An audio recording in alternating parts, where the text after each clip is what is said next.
Selamat datang kembali di penelusuran mendalam kita. Banyak nih yang minta kita gali lagi pemikiran George Soros ya, soal masa depan sistem keuangan global. Langsung dari bukunya, The Alchemy of Finance. Iya, setelah kita bahas teori refleksivitasnya yang lumayan bikin mikir itu ya. Betul. Nah, pertanyaannya kan, oke, pasar itu bias, nggak stabil. Terus, solusinya apa dong menurut Soros?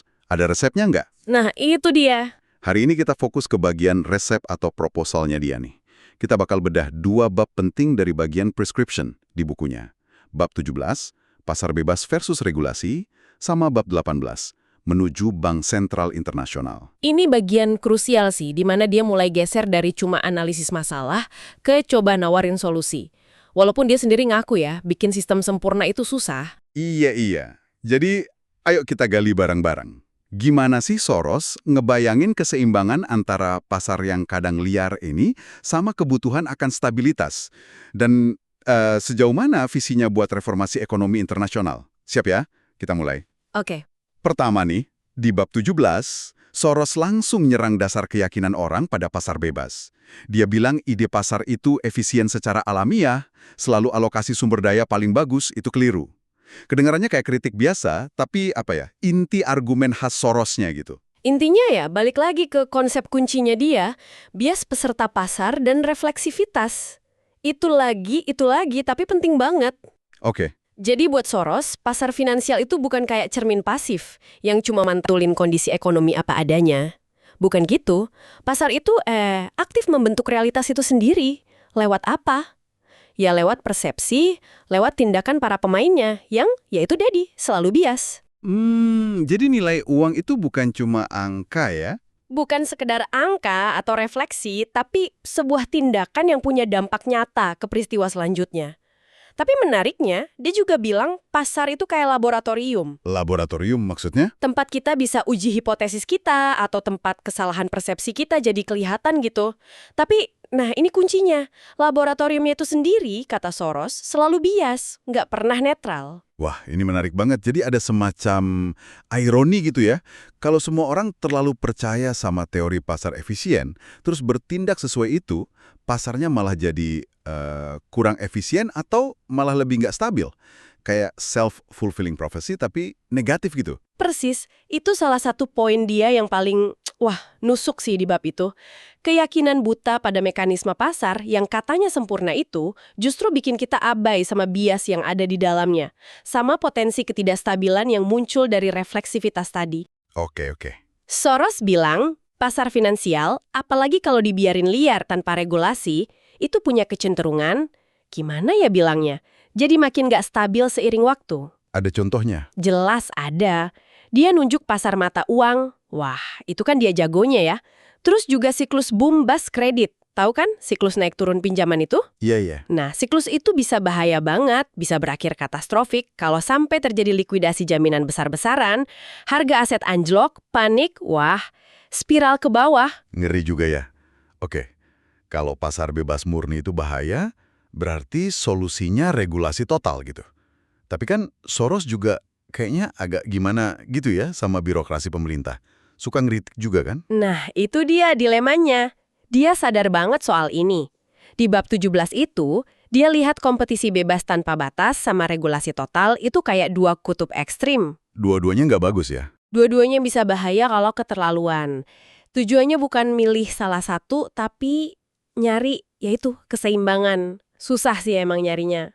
Terus gimana? Cuma dia ngamatin nih, kita itu cenderung kayak pendulum.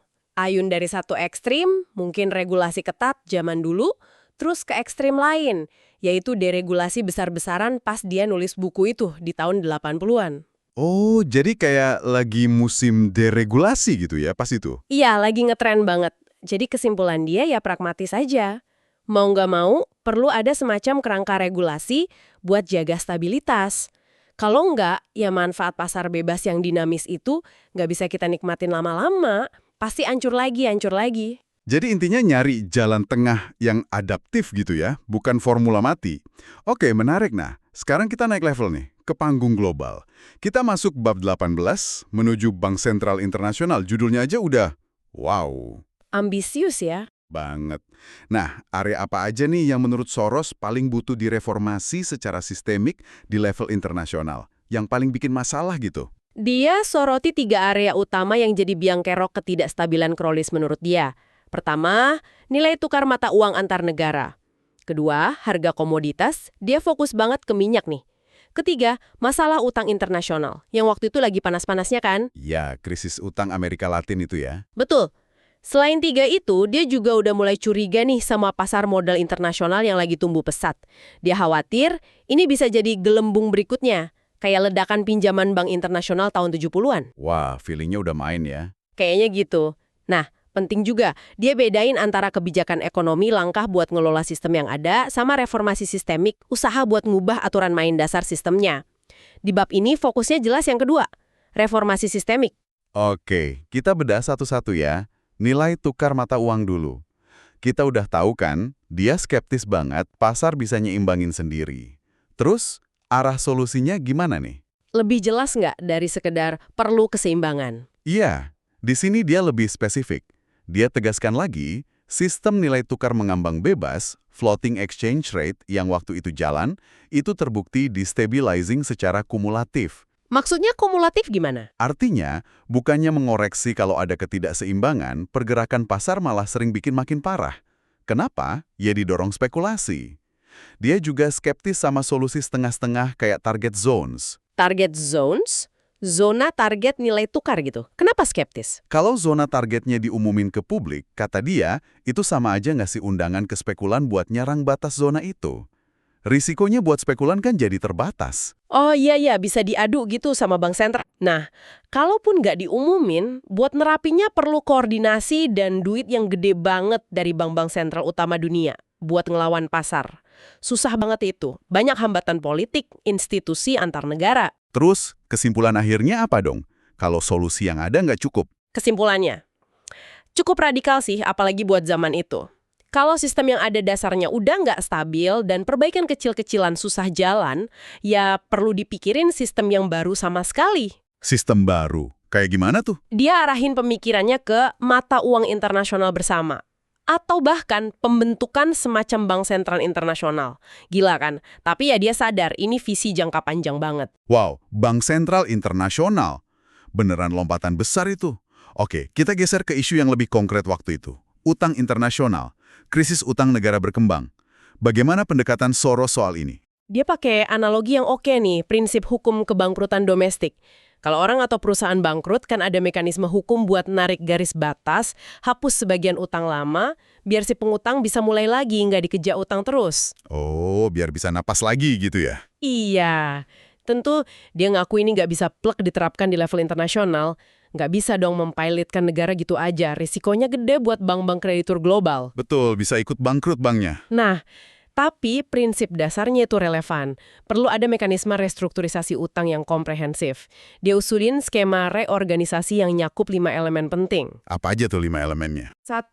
Penanganan utang lama, misal dikurangi atau dijadwal ulang. 2. Kasih kredit baru buat pemulihan. 3. Jaga stabilitas bank krediturnya juga. 4. Negara pengutangnya harus punya kebijakan ekonomi yang sehat. 5. Usaha narik lagi modal yang udah keburu kabur ke luar negeri, capital flight. Kompleks juga ya solusinya. Dia sempat nyebut rencana dari Senator Bradley atau Henry Kaufman itu langkah bagus. Tapi dia setuju penuh atau ada catatannya? Nah, pertanyaan bagus. Dia memang lihat itu langkah positif karena udah mulai ngakuin perlunya pengurangan beban utang, debt relief. Tapi dia juga kritik, rencana-rencana itu belum cukup lengkap, belum nyangkup kelima elemen vital tadi menurut dia. Oh, jadi belum komprehensif gitu ya? Iya, misalnya kurang fokus gimana mastiin ada aliran kredit baru yang cukup atau gimana ngatasin capital flight itu. Jadi ya awal yang baik tapi masih jauh dari solusi tuntas buat balikin keadaan di negara-negara debitor. Oke. Cukup jelas soal utang. Nah, ini yang agak bikin kaget mungkin. Dia punya proposal detail banget buat komoditas spesifik, minyak. Kok bisa ada di buku Filsafat Pasar Keuangan gini ya? Apa idenya? Iya, ini emang bagian yang spesifik dan ambisius banget. Dia masukin proposal yang udah dia bikin beberapa tahun sebelumnya, tahun 1982. Berarti dia masih yakin banget sama idenya ini. Idenya apa tuh? Idenya bikin skema cadangan penyangga internasional buat minyak, semacam buffer stock gitu. Skema ini dikelola bareng sama negara produsen dan konsumen utama, jadi alternatif buat kartel sepihak kayak OPEC. Buffer stok minyak. Gimana cara kerjanya? Investasi. Terus, sisanya? Nah, kalau ada kelebihan dana dari levy, atau kalau produksi minyak global lagi lebih banyak dari konsumsi pada harga target, kelebihannya itu masuk ke buffer stock. Menariknya, buffer stock ini nggak harus selalu minyak fisik di tangki loh. Bisa juga di atas kertas. Atau artinya produsen setuju nahan produksi, minyaknya tetap di tanah, buat jaga harga biar stabil di kisaran tertentu. Kedengarannya rumit banget ya. Tujuannya apa sih bikin skema serumit ini? Keuntungannya apa? Terus tantangannya pasti gede dong. Tujuannya banyak nih. Pertama, jelas stabilitas harga minyak yang lebih baik. Biar nggak naik turun gila-gilaan yang rugiin semua pihak. Kedua, ngurangin kekuatan kartel sepihak. Diganti mekanisme yang lebih kerjasama. Ketiga, secara nggak langsung bantu negara-negara debitur, baik yang produsen minyak, pendapatannya stabil, atau konsumen miskin nggak terlalu terbebani harga tinggi. Keempat, ada potensi dana surplus dari levy buat pembangunan global lain. Tantangannya? Wah, dia realistis banget soal ini. Tantangannya luar biasa besar. Gimana nentuin kuota produksi dan konsumsi yang adil? Gimana mekanisme nyesuaiin harga targetnya? Dan yang paling susah, gimana bikin dan jalanin otoritas internasional yang punya wibawa dan kekuatan buat ngelola skema segede ini? Perlu kemauan politik tingkat dewa sih ini. Susah dibayangin ya. Oke, dan sebagai puncak visi internasionalnya di bab 18 ini, dia balik lagi ke ide mata uang internasional. Apa argumen utamanya kenapa ini penting banget menurut dia, selain cuma buat stabilin nilai tukar aja? Dia lihat ini sebagai solusi paling dasar buat ngelola pergeseran kekuatan ekonomi global secara damai. Waktu itu dia spesifik khawatir soal potensi transisi dominasi dari dolar AS ke yen Jepang. Oh, dia udah mikir sampai situ ya? Iya, dia lihat sejarah, gimana transisi dari pound sterling ke dolar dulu juga penuh gejolak. Nah, mata uang internasional menurut dia bisa mencegah atau paling nggak ngeredam guncangan kayak gitu. Terus, buat negara yang lagi dominan kayak AS waktu itu, apa untungnya? Nah, ini bagian pil pahit tapi perlunya. Buat negara kayak AS, ini bakal maksa disiplin fiskal dan perdagangan yang lebih ketat. Kenapa? Karena nggak bisa lagi gampang biayain defisit pakai utang dalam mata uangnya sendiri yang diterima dunia. Oh, jadi nggak bisa ngeprint duit seenaknya lagi ya? Kurang lagi gitu. Nah, argumennya Soros, ini justru bisa bantu nahan kemunduran ekonomi AS jangka panjang dan bikin kekuatan-kekuatan ekonomi besar dunia, kayak AS dan Jepang waktu itu, bisa hidup bareng lebih stabil. Tapi kan ini pasti paling ditentang keras sama negara yang lagi enak sama status quo dong, kayak AS dengan hak istimewa dolarnya. Gimana Soros lihat kemungkinan ini bisa kejadian secara politik? Dia sadar banget soal hambatan politik ini. Nggak naif kok dia. Dia ngaku kalau implementasi ide kayak mata uang internasional atau bank sentral internasional itu butuh lompatan kemauan politik yang luar biasa, terutama dari negara yang merasa diuntungkan sistem sekarang. Jadi cuma kayak usulan ideal gitu ya? Lebih ke arah pemikiran jangka panjang sih. Struktur ideal yang mungkin dibutuhin buat stabilitas global di masa depan. Dia nggak kasih peta jalan detail gimana cara nyapainya. Oke. Nah, menjelang akhir bagian resepnya ini, di bab 19, Soros kayaknya ngaca gitu ya, refleksi diri. Dia bahas dua hal. Pertama, paradoks kita nyoba benerin sistem, padahal pemahaman kita soal sistem itu nggak sempurna, kan sesuai teori refleksivitasnya. Kedua, dia ngaku secara pribadi nggak suka sama birokrasi, padahal solusi-solusinya tadi kan justru bikin banyak institusi dan regulasi baru. Gimana dia jawab keraguan ini? Soal paradoks reformasi dengan pengetahuan terbatas itu, dia nolak keras anggapan itu bikin kita nggak bisa ngapa-ngapain. Dia bilang, nyari solusi absolut, permanen, sempurna itu ilusi. Kayak manusia ngejar keabadian aja. Nggak realistis, nggak perlu juga. Terus gimana dong? Hidup itu sendiri, kata dia, ya sifatnya sementara, penuh ketidaksempurnaan. Justru intinya itu ngakuin keterbatasan dan ketidaksempurnaan kita, terus coba perbaiki. Dia punya istilah keren nih, hidup sebagai kekeliruan yang subur, atau fertile fallacy. Fertile fallacy maksudnya? Maknanya justru dari kesalahan, dari kegagalan, dari pemahaman yang nggak sempurna, itulah muncul pembelajaran, muncul inovasi. Jadi solusi sementara, meskipun ada cacatnya, itu jauh lebih baik daripada diam aja nggak bertindak.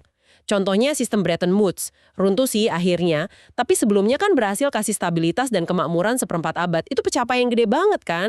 Iya juga ya.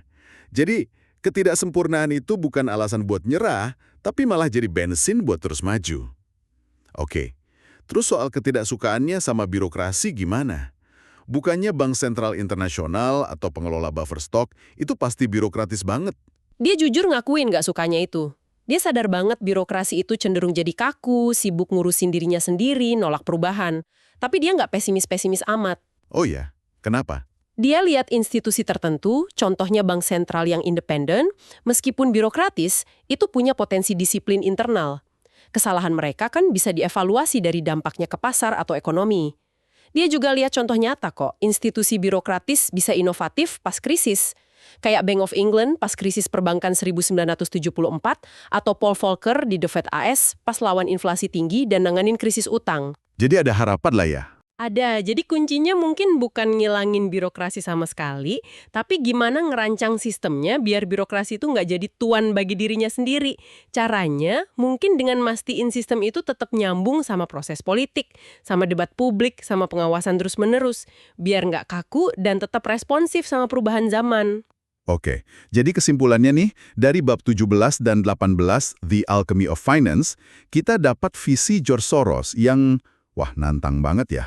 Mulai dari pengakuan kalau pasar bebas itu dasarnya nggak stabil karena bias manusia, Betul, itu fondasinya. terus kebutuhan mendesak buat nyari keseimbangan antara pasar dan regulasi, sampai puncaknya itu proposal reformasi sistemik internasional yang ambisius banget. Nilai tukar, utang global, komoditas kayak minyak, sampai ide mata uang global dan bank sentral internasional. Gede semua idenya. Dia Dan pengakuan jujur soal terbatasnya pemahaman manusia.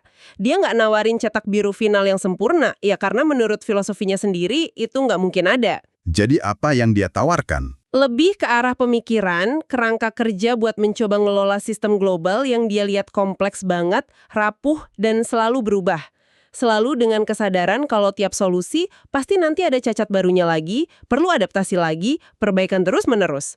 Nggak ada yang final. Geopolitik, pergeseran kekuatan ekonomi, krisis energi.